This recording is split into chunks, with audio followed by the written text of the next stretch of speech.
Hey guys, this is Heath, Dr. Heath here, and thank you for joining us for our first ever nighttime, PM time executive espresso. Normally I do these things early in the morning on Fridays and Saturdays, but my guest is over, gosh, he's over in Bali. So we're going to have a quick discussion with him, and he said he has an extra bedroom that we all can stay in during this cold weather. So we're going to fly over to Virgil's house and camp out on the floor until all the snow and ice goes away. No, I'm just kidding. That'd be a long way to go to get away from snow and ice. Well, Virgil is a business entrepreneur coach. He is an online course guru. He is author of a really cool micro course, 7-day challenge. He is a knowledge expert in monetizing what you know, and he is also what I might call the Sherlock Holmes of finding value in yourself. And so let me get Virgil on here. And Virgil, thank you so much for being here. How's the weather over in Bali? Well, thank you so much for having me. Yeah, the weather is hot. It's boiling. We live on a tropical island, so what can I say? And yes, please come over. I have plenty of space. You can just chill out on the room and on the floor. So yes, for sure, You'll for have a whole sure. pile of people. We'll have to sleep on, yeah, we'll have to sleep on the roof or something. Well, tell me, how did you get started in doing what you do with helping people develop courses and actually take the knowledge that's in their head and put it out there for others to benefit from? Well, basically, it started out with me running my own courses. Right back in the day, I was running a business, was a personal training business, and I was working with, really in my business. I was basically an employee of my own thing. You know how it feels. So then one day, I bought this course, and I thought, hey, this might work because I need to change. But when I bought this course, and I believe it was $2,500 out of my mind, it was a lot of money back then, and but there were over 5,000 people in the community, and I thought, hang on a minute.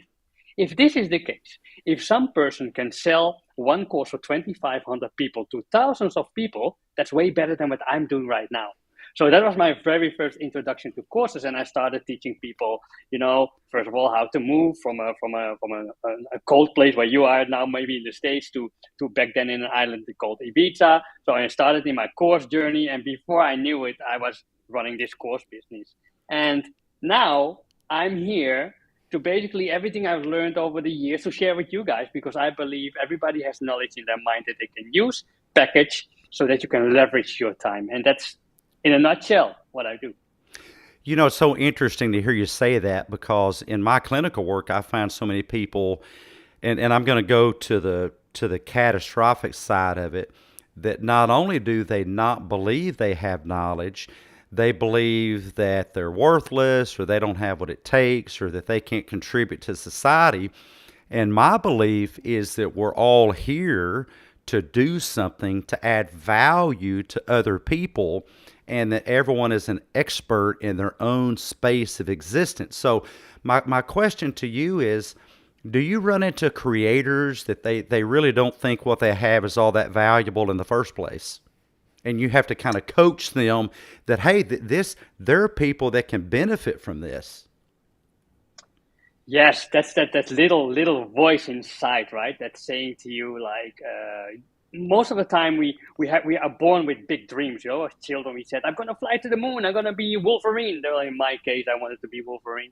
But the thing is, the older we get conditioned in a certain way, and not diving in the direction why people are thinking in negative thoughts or obstructing themselves from moving forward. But more when I work with clients, come across the same problems, and uh, people are afraid of expressing themselves or moving forward because of that little voice. And there are so many ways how you can deal with it. Well, maybe you, Dr. Heath, I love the name. You can really help people moving forward. But the thing is, what I do in a very simple way is that I want to take action and show people with baby steps that it's possible. So the moment the mind believes that something is possible, in order, for example, only put out a post like, "Hey, I'm going to launch something," or getting your first client in or only mentioning a price. Hey, my service costs XYZ or my course costs XYZ. That's a major leap, and that will start a whole chain of events where you eventually are going to believe more in yourself because you actually see things happen. So I truly believe in the action part to help the mind move forward.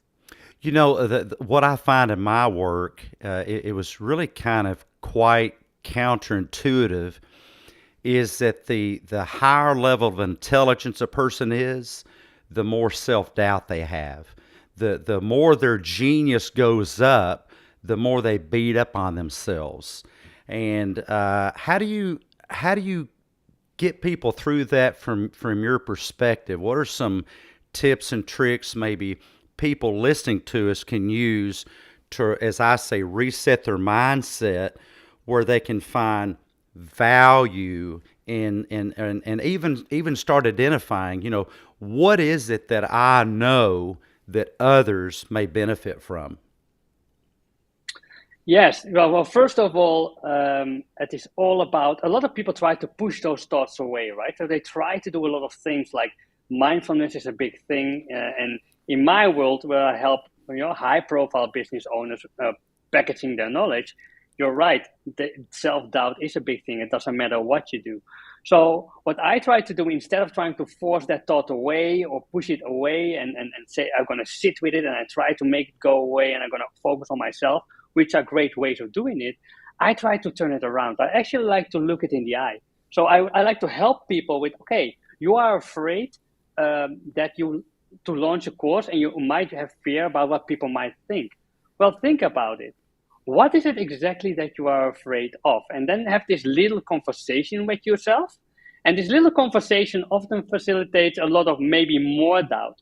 But then again, when you tie that again to this action part and say, hey, I understand that you are afraid, and possibly you're doing that to protect me because most of the time the mind wants to protect you.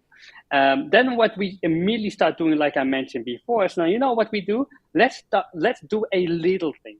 Instead of launching a 7-week cohort with all bells and whistles, let's send an email out with, hey, I'm planning like a course and I like to test it out with one-on-one clients who is interested.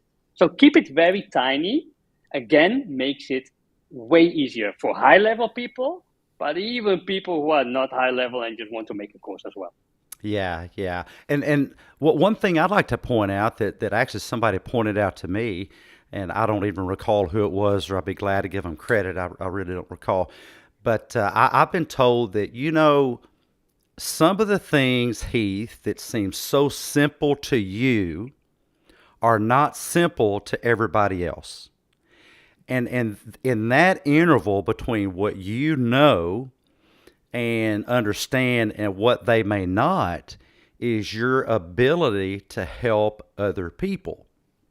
And the second thing is, and this is not meant to be critical of anybody, but this is just how my mind works. If I'm not finding a conduit to share that out to people, is that not being selfish? And that's why I do what I do. I come on here because I think maybe if I can affect one single person, that's enough. And I think that's another saboteur that I see so many people think if I can't reach the moon or I can't reach Mars, I'm a failure. And I would ask, why would you ever be a failure if you can provide value to one single person? Is that one single life not enough for you to put effort into working to provide that person value? So I think that thinking of fame and fortune and having 1 million followers on X is a bit of a saboteur. One last question before we get to the triple shot here. How do you kind of, and I think you kind of already addressed it, but do you run into that people have these grand dreams? I'm going to have 1 million followers in year number 1, and then I'm going to be Alex Hormozzi in year number 2, and then I'm going to run for president because, who doesn't want to run for president?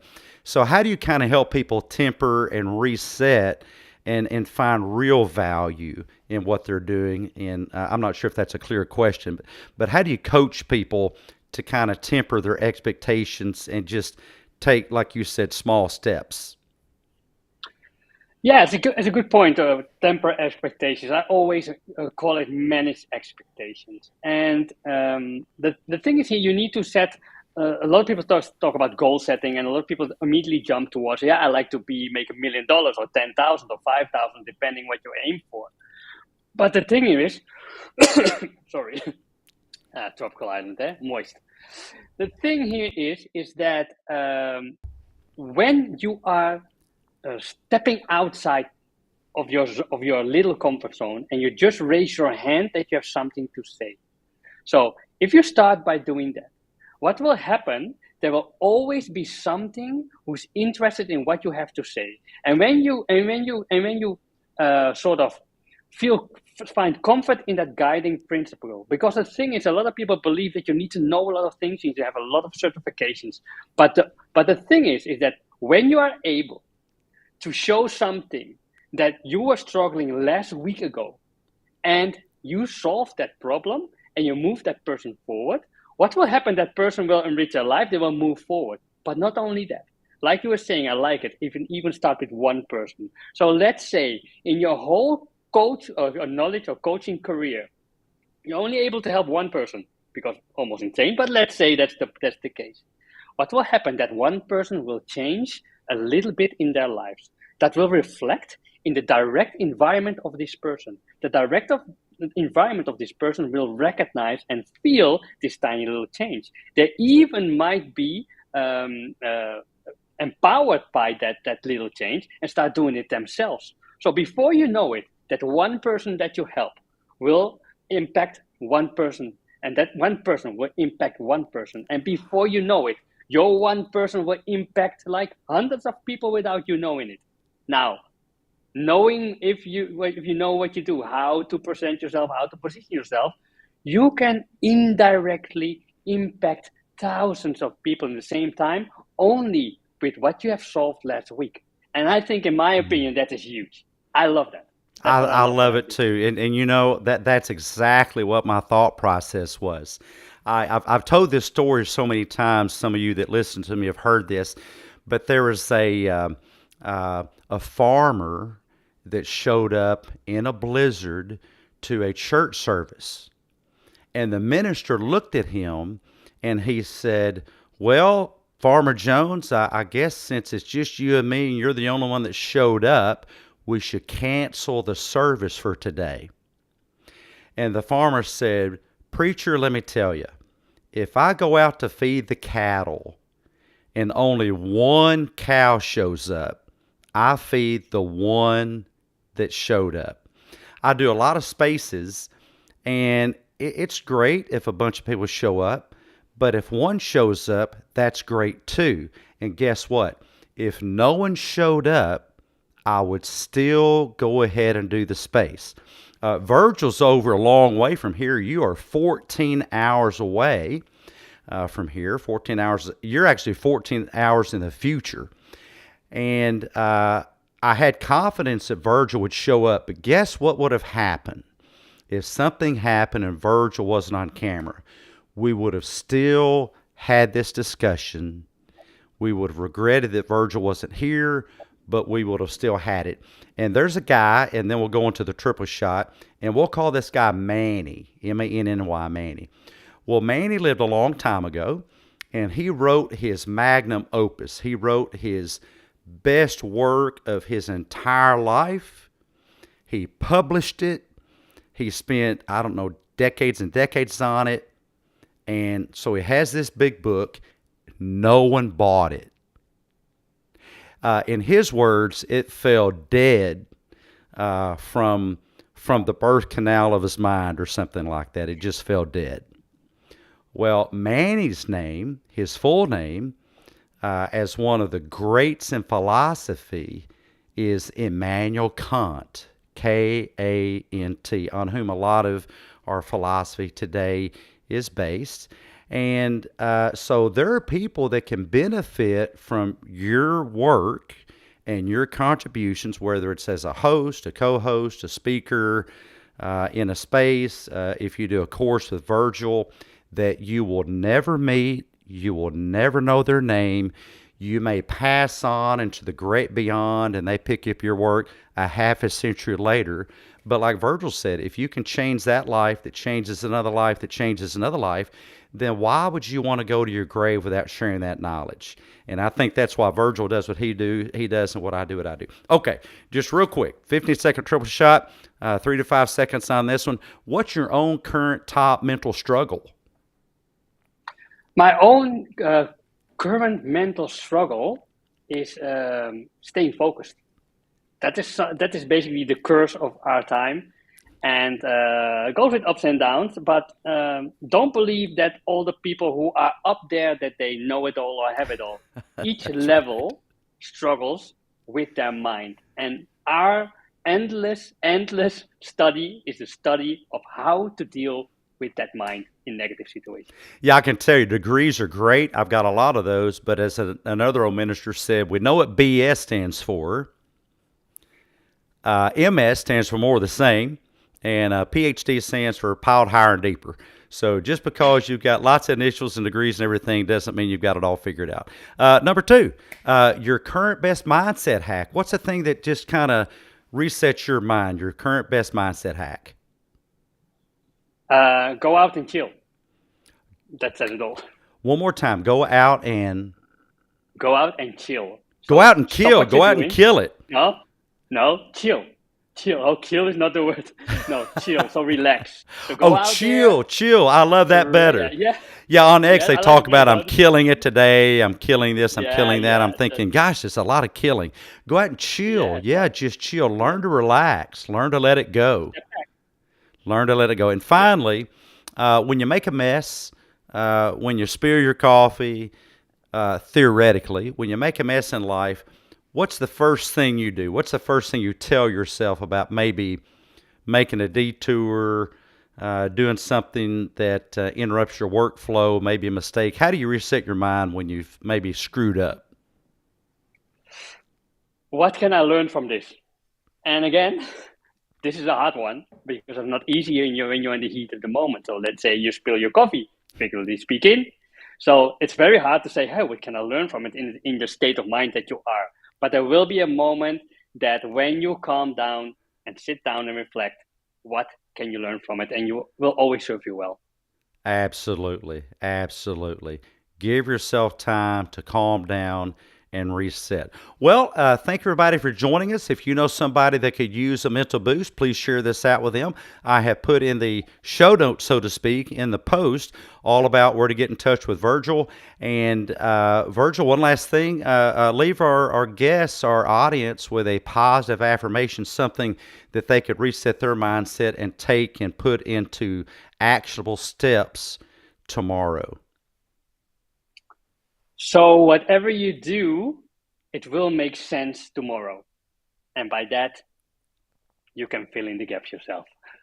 Hey, thank you for joining us. It's been a pleasure. Reach out if we can ever assist. And you guys, thank you for joining us too. And that's all for Executive Espresso tonight. I've been sitting here enjoying a toasted marshmallow espresso Starbucks style. It is decaf because it's late here. So enjoy that warm weather. We're going to go make some snowballs tomorrow.